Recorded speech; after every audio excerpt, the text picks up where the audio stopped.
still fighting the storm. Hearts full of pain, but we're trying to transform. Mental health matters, can push it aside. We're more than survivors, we're meant to rise.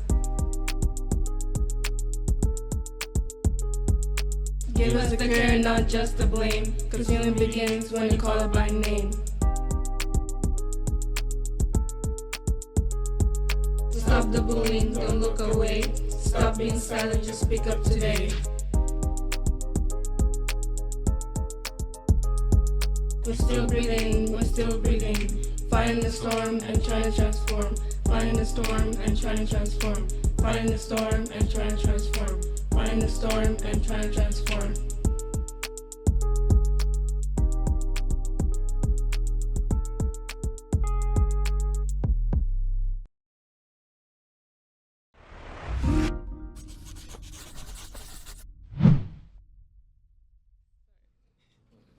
Salut! Welcome back to Making Change Requires Everyone. Today we're talking solutions for youth employment barriers here in Montreal.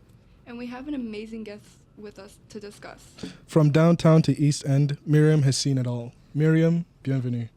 Thank you all for having me tonight. Myriam, from your experience, what's the number one barrier youth face in Montreal? Oh, we're diving right in. So, youth face a number of barriers to employment here in Montreal. So we can talk about intense competition when it comes to qualifications. So that in itself is a barrier. Language too can be another one. We have to understand that Montreal and Quebec is very, very majorly French speaking.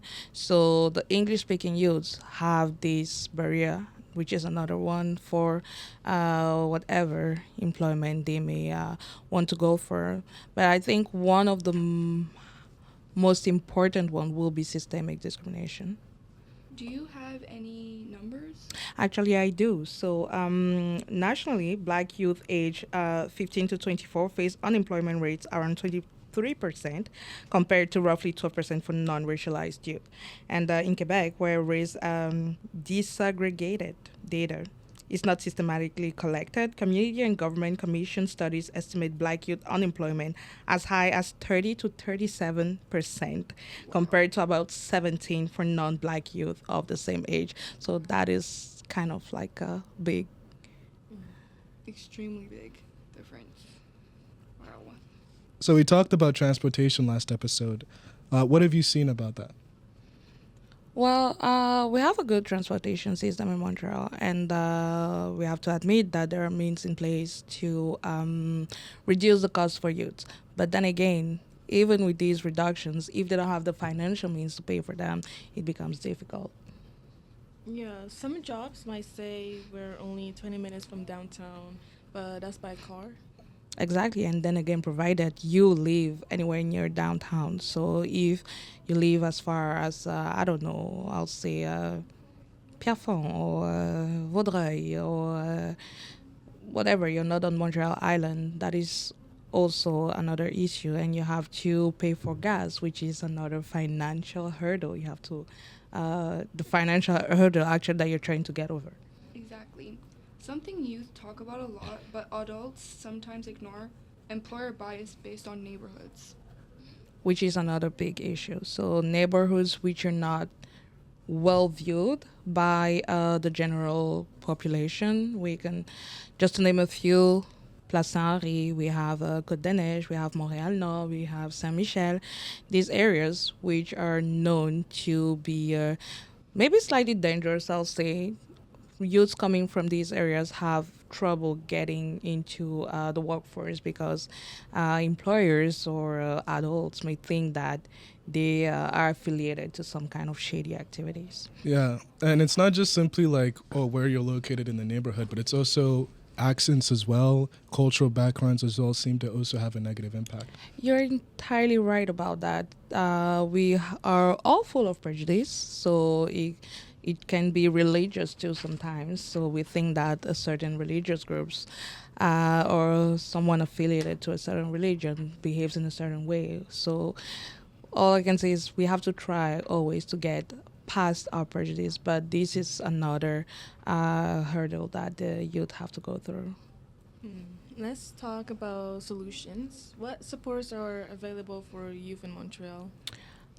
Right now, I think I can mention two. So there's always Carrefour Jeunesse Emploi, which is an organization that helps you look for jobs. They'll help you draft a resume. They'll help you look for job opportunities. So this is, I have to admit, for mostly for French speakers, but for English speakers, we have Yes. So it's another organization that helps in the same light. So they offer services.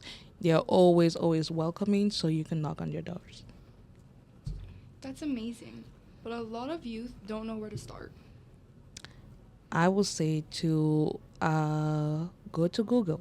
Use Google, which is a very big engine. You can just type in the words and they will come up. So most youths nowadays have access to any device, like a smart device, or even if you don't have access to that, you can go to the public libraries that have computers that are available for use. So these could be helpful. Now, in the same vein of the previous question, for youths that feel discouraged here in Montreal, what do you think they can do, or what do you think you can say to them to help them in that situation? One of the things I can say to youth is to not give up on themselves. So they should never give up on themselves, because that's not even in the question. You have to really strive to break through past all of these to be able to achieve whatever goal it is that you want to achieve. And don't forget, whatever it is that you're going through is forging the person that you're becoming in the future. So that is something. And I will also say to have a strong support system can also help them. Yes. Yeah, that's a good insight on that one. And for bilingualism struggles? Oh, there are also resources available. So the government offers resources for language classes. So then again, we're in a French speaking province. So of course, the classes that they're going to offer are mostly for French classes. And they offer resources for French language classes. And you also have CASI. Or you can look for a community organization. Sometimes they have tutors that can help with developing or acquiring certain skills in a language that will help you find employment or a job. Thank you for that. And do you have any final tips? Any final tip will be to not be afraid of failure. So once we are afraid of failure, we tend not to move forward. So not being afraid of failure is something that helps us keep moving, keep pushing, and even if we fail, what's the worst that is going to happen? Mm-hmm. That's a great end on that one. But Myriam, thank you so much for joining us and bringing Montreal context to this conversation. It was my great honor and pleasure to be here with you today. To our listeners, whether you live in East End, West Island, downtown, or anywhere in between, your goals matter. And remember, Making change requires everyone. Thanks for tuning in.